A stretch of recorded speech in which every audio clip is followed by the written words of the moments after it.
Olá pessoal, tudo bem? Vamos então dando continuidade às nossas aulas acerca do mundo mágico do direito empresarial, onde já trouxemos um histórico, pontuamos o conceito de empresário, pessoa física, né? Aquele que profissionalmente exerce atividade econômica organizada para a produção e circulação de bens e serviços, que é o 966, pontuamos acerca da capacidade para o sujeito ser empresário, e aí falamos de capacidade civil plena, aqueles que estão excluídos e aqueles que não têm um impedimento empresarial, e terminamos o bloco passado acerca daquelas obrigações que todo empresário deve ter. Assim ventilamos o registro, os livros, os balanços, né? E também, obviamente, manter tudo isso em boa guarda e conservação. A partir desse momento, eu quero começar a conversar com vocês acerca das chamadas pessoas jurídicas. Pessoas jurídicas que também recebem outras nomenclaturas, outras tipologias, né? Também chamadas aí de ente de existência ideal, ente de existência abstrata, ou o melhor nome de todos, que eu mais gosto, pelo menos, pessoa mística, né? Também conhecido como pessoa moral. Gente, a pessoa jurídica, ela decorre da sociologia de um instituto que chama fato associativo.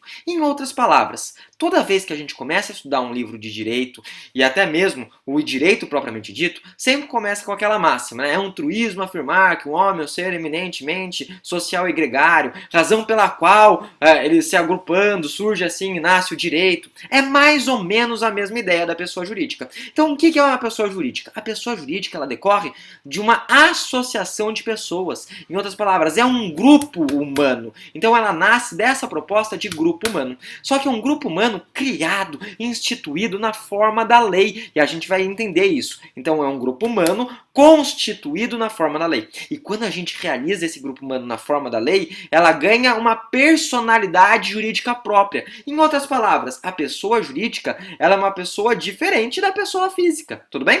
E vou além. E toda pessoa jurídica, ela tem uma finalidade específica. Então é um grupo humano, tudo bem, sem problemas, criados na forma da lei, dotados de personalidade jurídica própria e com uma finalidade em comum. Dentro dessa proposta, já até pontuei para vocês que nós tínhamos no início do Código de 2002 três pessoas jurídicas. Três, por que três? Porque três é mágico. E aí nós pontuamos para vocês a ideia de uma associação, um agrupamento propriamente dito, a fundação com finalidade fofa, moral, social, religiosa, cultural, né? Tínhamos as sociedades, lembrem que S vem de cifrão, né? Então em regra sociedades são aquelas que têm a proposta econômica, e daí, em razão disso, se desgarraram duas das associações e surgiram, porque não se adequaram no tempo previsto, né? Surgiram as entidades religiosas, os partidos políticos, e no ano de 2011 nascem as EIRELI, que são as empresas individuais de responsabilidade limitada. Tudo bem, show de bola. Já entendi então que pessoa jurídica, essas seis que eu acabei de trazer para vocês, são pessoas,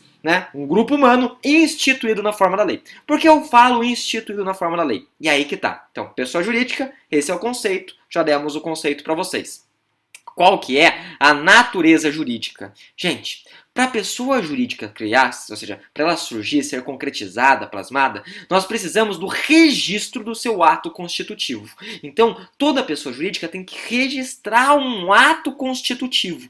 E é justamente essa sua natureza jurídica. Qual que é a natureza? É uma natureza constitutiva, porque a gente só tem a pessoa jurídica a partir do momento que se faz esse registro. Os seus efeitos são ex nunc, dali para frente, lembra? A bola bateu na nuca, vai para frente, bateu na testa, vai para trás, né? Como diz Pedro Lenza. O que é importante nós pontuarmos aqui? É importante também pontuarmos qual que é o ato constitutivo que a gente vai trabalhar e, por demais, aonde que se materializa, que se concretiza esse registro. Gente, isso que eu estou falando para vocês está no artigo 45, tudo bem?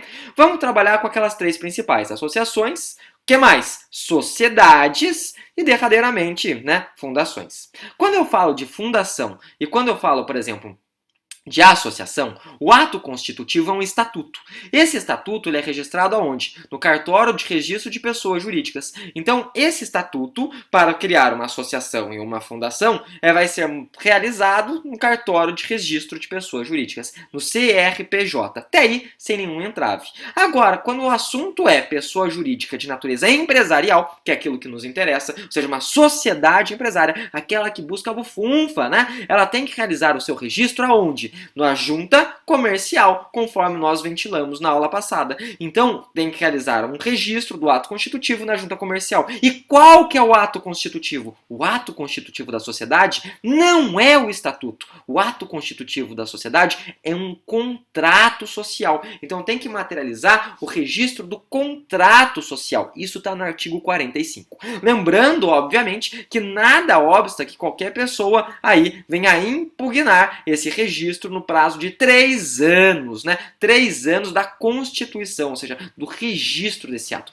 3. Por que 3? Por que 3? Por que 3? Porque 3 é mágico, né? Pai, Filho e Espírito Santo, Isis, Osiris e Horus, Eusates, Poseidon, fato típico, ilícito, culpável. E lembrando que tributo é imposto, taxa e contribuição. Que loucura, prof. Tudo bem? Show de bola. Ai, prof, mas você não sabe. Eu sou rebelde, né? Eu não tô com o intento de realizar o registro da minha pessoa jurídica. Se não realiza o registro da pessoa jurídica, nasce aquela chamada ente despersonalizado, né? Ou uma sociedade irregular ou sociedade de fato. Então é um ente despersonalizado, sociedade regular, sociedade de fato. Ente despersonalizado, sociedade regular, sociedade de fato. Alguns doutrinadores eles distinguem, eles vão falar sociedade de fato é aquele, na verdade, em que o sujeito não fez o ato constitutivo. Então sociedade de fato, para alguns doutrinadores, é a ausência do ato constitutivo. E sociedade irregular, aquela em que eu não realizo o registro, tudo bem?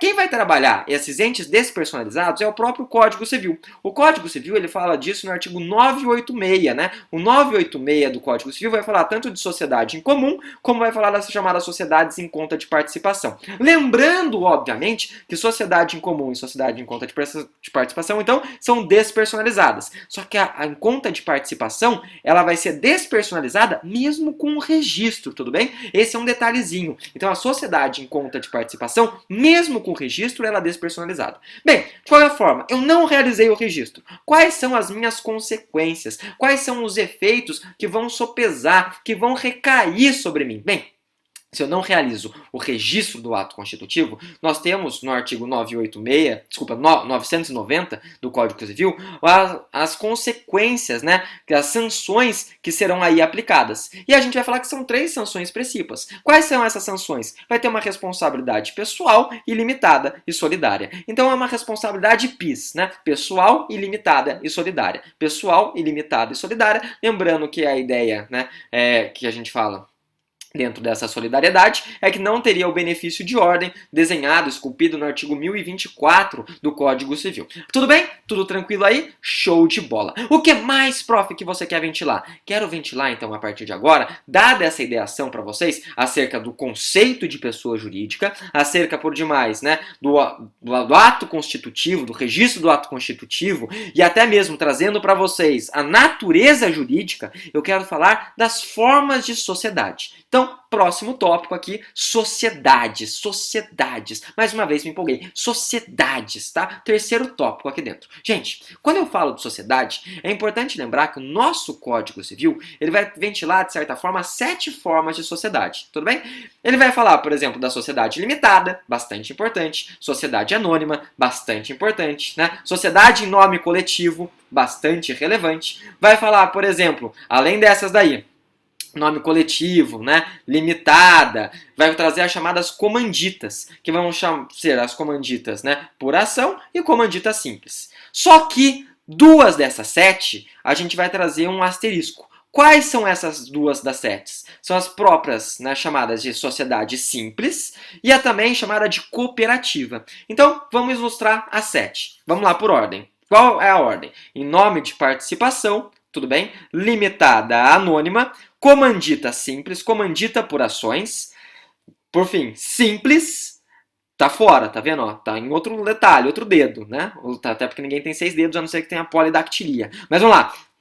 Simples e derradeiramente, depois de simples, vamos falar das cooperativas. Essas 2 últimas deixem em apartado. Essas 2 últimas anotem de maneira estanque, tanto a simples quanto a cooperativa. Por quê? Primeiro que elas têm regime próprio. Então anotem, elas têm regime próprio. O que eu quero dizer com isso? Elas não são sociedade empresária. Não são sociedade empresária. A simples e a cooperativa não são sociedade empresária. tá? Só mais uma vez, se dá 3 é importante. A Simples e a Cooperativa não são sociedade empresária. Cooperativa não é sociedade empresária porque, na verdade, falta ela a finalidade lucrativa. Ela não quer money, não quer bufunfa, tudo bem? E notem, o que é empresário? 966. É aquele que profissionalmente exerce atividade econômica. Não tem a ideia de economia. Razão, então, pela qual não é sociedade empresária, a cooperativa. E a sociedade simples? Na sociedade simples, nós também temos a ausência, ou seja, então se não tem, né? Temos a ausência, ficou meio estranho, né? Ou seja, a ausência, melhor dizendo, de um dos elementos desse conceito. Qual elemento? A ideia de organização. Então, na Simples, nós não possuímos a organização, razão pela qual ela também não é empresária. Em outras palavras, no próximo semestre, o que vocês irão estudar é justamente acerca das chamadas sociedades, mais especificamente a limitada, né, e a anônima. Show? Leve, leve. Por enquanto, é só uma ideação. No próximo bloco, até porque nós já passamos, eu quero trazer com vocês as chamadas fontes do direito empresarial e já antecipando, quero trazer as chamadas empresas de pequeno porte, né, e microempresa. Dito isso, deixo desde já para vocês um forte abraço, excelentes estudos. Até mais, gente. Tchau, tchau.